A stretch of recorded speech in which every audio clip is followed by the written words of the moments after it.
Жайдары жаздың соңы аяқталуға таяп, күн бетіне көлеңке түсірген көгілдір аспанның күлгін тартар кезі күрең күзде келіп жетті. Кілт тоқтап, төңірегіме зер салып қарасам, қапылысқа түскен адамдардың бәрі бірдей әйтеуір әлденені қам етіп жүр.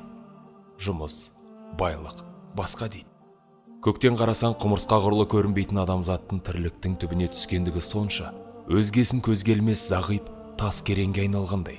Себебі барлығы мына фәнидегі мәні мен маңызы алтыннан да артық. Арғы дүниеде жәннатпен сүйіншілейтін ұлылық шақыртуға құлақ түрмей жүр. Өзге шақыртулардың тасасында естілмей қалған бұл шақырту қасиетті қаладағы қажылық сапарына шақырту. Жай шақырту емес, Алланың шақыртуы. Жамағат жылдан сап күтетін қасиетті қажылық маусымы да жақындады. Әне-міне дегенше, әр елден ағылып келген адамдар ардақты пайғамбарымыз, оған Алланың игілігімен сәлемі болсын, дүниеге келген Мекке қаласына қадам басады. Әйтсе де, қастерлі мекенге қажылық парызын өтеуге келген кей мұсылмандар мұның мәнісі мен маңызына үңіле бермейтіндей. Бірі Түркияны аралауға келген туристей селфиге түсіп сенделсе, өзгесі сауда жасап, қалтаның қамын күйттеп кетеді. Расында, адамзаттың кіші ақыретіне баланған қажылыққа бару сапарының сыры осы ме еді? Жоқ әрине. Қажылық қызық пен күлкі қуып, кәсіп қылатын кез емес.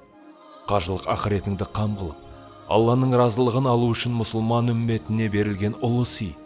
Ей пенде, ал сенше, сенің қажылық жасаудағы түпкілікті ниетің түзу ме? Жаратқанның шақыртуын қабылдап, разылығына бөлену ме? Ей қажылық жасаушы пенде, сенің де қажылығыңды кемел атқарғың келеді, әрине. Әйтсе де ол үшін жолдорбаңды дайындаудан өзге не қам-қарекет қылдың бүгін? Үнсіздік. Кел ендеше, қасиетті қалаға ойша шолып қайталық.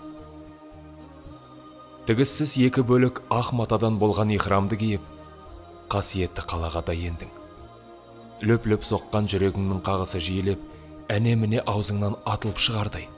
Себебі, сен күн сайын қос қолды көтере тәкбір айтып, бағытына жүзіңді қаратып намаз оқитын құбылаң Ибрахим пайғамбар, оған Алланың сәлемі болсын, қабырғасын қайта тұрғызған, ал Мұхаммедтің, оған Алланың игілігімен сәлемі болсын, мүбәрак қолдарымен қара тасы көтерілген Қағбаның тура жаныңдасын.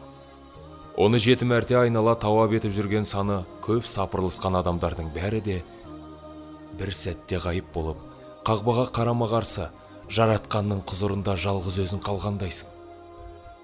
Сен және жаратқан. Күнәңнің кешірілуін тілеп егіліп жылайсың.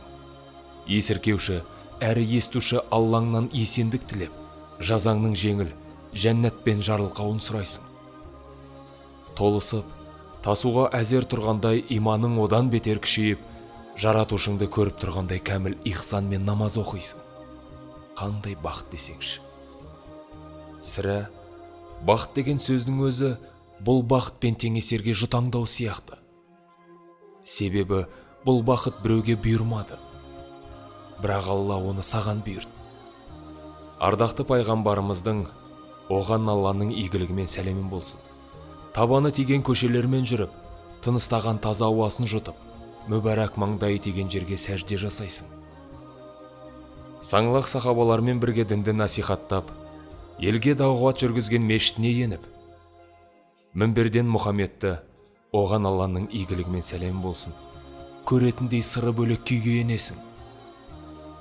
Тағы да теңдессіз бақыт. Бұл бақытты да саған Алла бұйыртты. Ал сен, әлі де көк дорбаңды қамдап отырсың ба?